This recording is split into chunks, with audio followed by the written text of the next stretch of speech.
I'm NSMA Idaho Sports Writer of the Year, BJ Rains.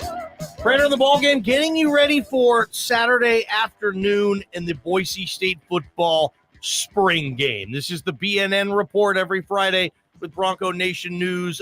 BJ Rains. BJ, welcome. Let's talk some spring game. But first, I saw your tweet, BJ. You're not too happy with Boise State right now, not letting football players talk to the media tomorrow, huh? Just Andy.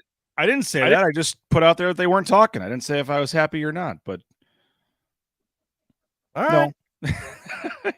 I just find it odd. I don't know what to make of it, but found out today that only Andy Avalos will be talking tomorrow. So I put the tweet out there. It just seems, it say it's media complaining, whatever, but it's the first time I can remember that in my 11 years covering the team, and just seems odd that Alexander Tubner or Tyler Crow or whatever players might make a play in the spring game are now being shielded from being able to talk to the media after the game. But it's been trending in that direction for a while, I guess. Down there was some difficulty with the media, but it is what it is. All right. Well, you got some keys you wanted to talk about with the spring game. Where are we going today, Rains? Well, I'm trying to, play off of Bob Beeler and pick some different things and stuff. And I mean, I guess the obvious one for me is I'm just really excited, as everybody is, to see Taylon Green. And I think you can try to, say he's the obvious one and pick some other people. But I mean, let's not kid ourselves. All eyes are going to be on Taylon Green tomorrow. His development, his improvement, where he's at in command of this offense, his physical stature, his size, just how much better is he after 15 practices as QB1. We all saw him finish up the year as strong as he did last year and winning freshman of the year and doing all those things. But I think he's got a chance to really turn into a legit star, not only in the Mountain West, but nationally this coming season. And is he ready to take that next step? I think a lot of eyes, understandably so, are going to be following number 10 pretty much all wherever he goes tomorrow during the game. Yeah, I don't disagree with that at all. Obviously that he will be the star attraction outside that video board. But what do we expect out of Taylon Green tomorrow? I suspect he'll play the first half. And the only real oohs and ahs we're going to get is if and when he makes some big plays, whether it's a big run or a nice big pass play. And I think we're going to see some of that. But what do you expect from Taylon Green tomorrow, realistically? Well, and the thing is, in the spring game, as you guys know, the quarterbacks are not live, so it's hard to get a justification on his scrambling and his running because as soon as somebody gets close to him, they'll just blow the play dead. And quarterbacks are essentially two-hand touch, and he may juke a guy in a normal game and be able to run for another 30 yards, and they may call him down in the spring game. So it's kind of hard to look at that. But I guess I am curious. I'll bet he plays the majority of the snaps, especially since he is live. But I think there is, as Bob said, a lot of intrigue on QB2 and Maddox Madsen and CJ Tiller, and they're going to give some guys some run there. But I would suspect Green gets a decent amount of the work, like I said, especially since the injury risk is low with him, since you can't tackle him. But no, I'm excited to see him, and all the talk from Bush Hampton about what his how much is he going to run, the use it, not abuse it, and what that looks like tomorrow. And he talked about wanting to step up in the pocket and hang in there and make some more throws. I'm curious how much of that we see from him, but I expect him to play a decent amount. And like I said, I'm just the whole package with him, everything we've talked about since last season. I'm just curious to see in a game like setting where he's at. I don't expect him to run a lot. I remember last year he had this huge opening up the sidelines. He probably could have ran 70 yards. And I think they just blew the whistle on it. They didn't even want him out there. So I don't expect a lot of style with the runs, maybe a couple here, but I think this is about Taylon Green and his arm and finding a number of receivers, BJ. I mean, that might be the closest competition of any group on this team now heading into fall camp too. I mean, there's a lot of guys out there, BJ, who can and want to become playmakers for Taylon Green. Yeah, you talk about an all spring football team based on guys in the media that are getting hyped up by players and things like that. I think Prince Strawn, or however you say his last name, is going to be one of the guys that a lot of people are watching. He's a 6'5" guy. There was a connection with Alex Guerrero that helped get him, into the program last year when he signed, and now he's here. And pretty much any receiver or quarterback, you ask anybody on offense who's stepping up, and they're going to say Prince. Even the DBs were mentioning Prince. So he's a 6'5" guy that I'll be very curious to kind of see where he's at. Eric McAllister, as he continues to develop into a all-around, star receiver for this team. I want to see him. And then the other guys, Billy Bowens and Steph Cobbs and Latrell Caples and some of these guys. Yeah, I mean, I think the wide receiver position is as stacked as any position on the team. And so what the depth chart looks like there, who steps up and performs, I think our wide receiver is very intriguing for me. But I think Prince and Eric McAllister are two guys that I'm going to be looking at real closely. I'm going to be looking at those two very closely as well because, I mean, I think they're very similar. And we really haven't seen Prince play that much, if at all, maybe a rep or two in practice. And we all saw what Eric McAllister did last year as the tall, lanky, down the field, stretch kind of player. And it seems like that they have very, very, very similar skill sets. And I'm not sure if Boise State, I mean, it's nice to have both of them. One of them is going to be dominant. I wanted to see Eric McAllister be dominant this year. And if Prince is going to come on, there might be enough depth with this wide receiver group going 5, 6, 7 deep that nobody's going to be dominant this year.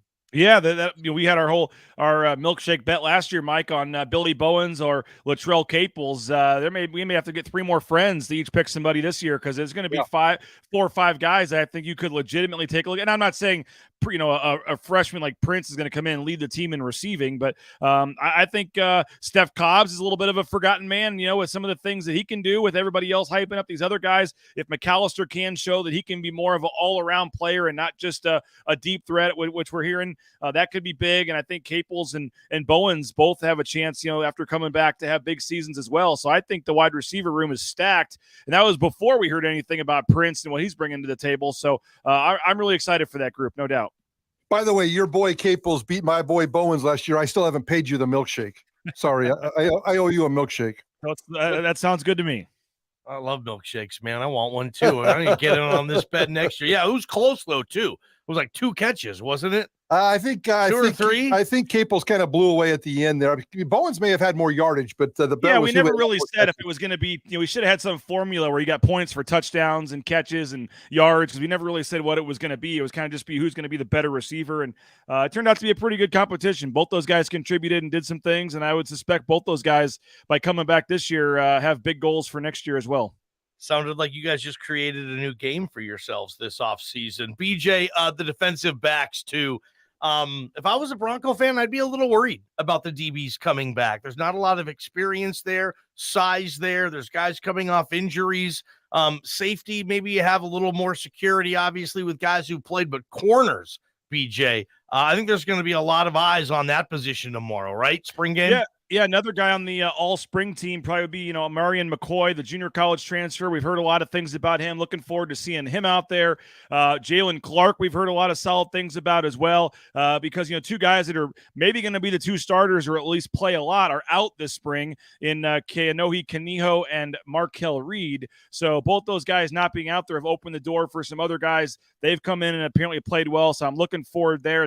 And just at safety, I think this will be the first time where fans and media and everybody where you look back there and kind of go, oh crap, there is no Tyreek Jones or JL Skinner. They're gone. And so I think that that is going to, just it's that first, glimmer, I guess, where you look and see that not only are they not out there, they're not on the sidelines, they're gone. And what that looks like with Rodney Robinson and Alexander Tubner back there and Shea Oladipo at nickel, I think is going to be interesting as he steps in trying to replace Tyreek Jones. So all those guys have played. All those guys are, I don't want to say household names, but they've all had some experience. And I think fans have heard from them and seen them and do some things, but it's a lot different filling in one game for JL Skinner as opposed to being the starting safety replacing JL Skinner for the full season. So I think Tubner and Oladipo and Robinson, that kind of trio, if those end up being your 3 starters at safety and nickel, I think that's going to be something I'm curious to see if they're ready to take that next step tomorrow as well.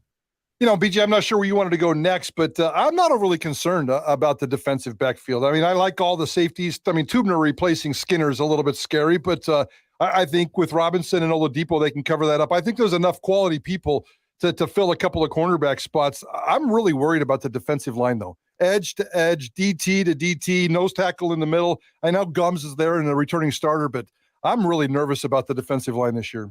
I think that's a fair concern. I mean, a guy like Herbert Gums is going to have to take a significant step forward in his game. Ahmad Hassanin, who I don't think is going to be out there tomorrow, is another guy that's going to have to take a step forward. And at the edge position, you're needing guys. You're banking on guys like Dimitri Washington staying healthy for a full season, which has been a struggle at times. Gabe Hunter, a young guy who I believe still a walk. you're needing to step forward and do some things. Cortez Hogan's a junior college transfer at the edge position who came over, last year and was injured and then came in late in the season and did some things once, the spot opened up for him with George Tarlas going out. But yeah, there's a lot of inexperience, a lot of guys, with Scott Matlock and Divine Obacheri and some of these guys leaving. I mean, I think for years we've talked about the D-line being one of the most experienced positions on the team. And right now that, they've got some other guys coming in, JUCO guys like that. They're going to try to bolster that up. But the D-line, I think, is a very fair concern, Mike Prater. And I'm looking forward tomorrow to kind of seeing what that depth chart and what that looks like with some of those guys out there. Yeah, I don't know how they're going to address special teams tomorrow, if they'll incorporate it within the game or just do their own special kind of segment with special teams, BJ. But what are your thoughts on there? We talked obviously with the fellas in the unit today.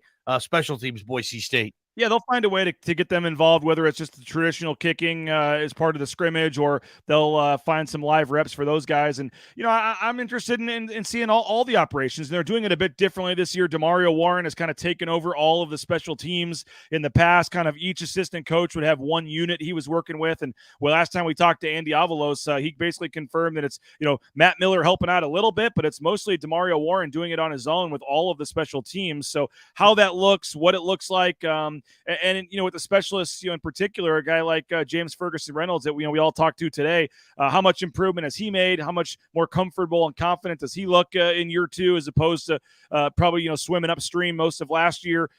Jonah Dalmas told us he added some strength to his leg. I would love to see what that looks like.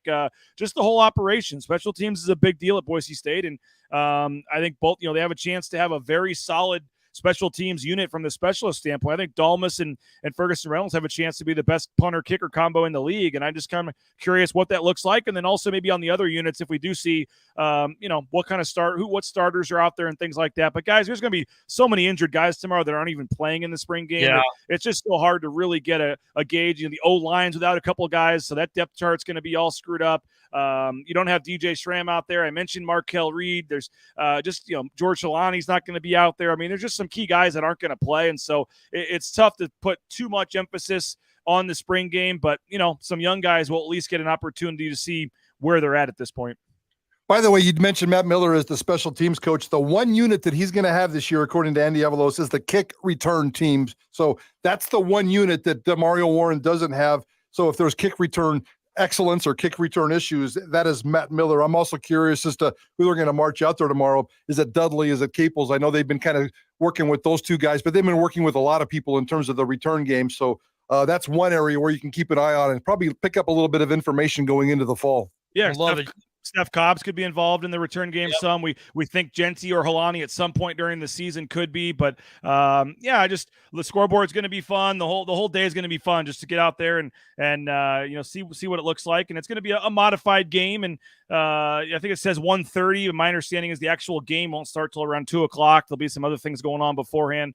No, it's going to be a fun afternoon, and we'll see what the team looks like. And then they'll put the pads on the shelf, I guess, following a walkthrough till August.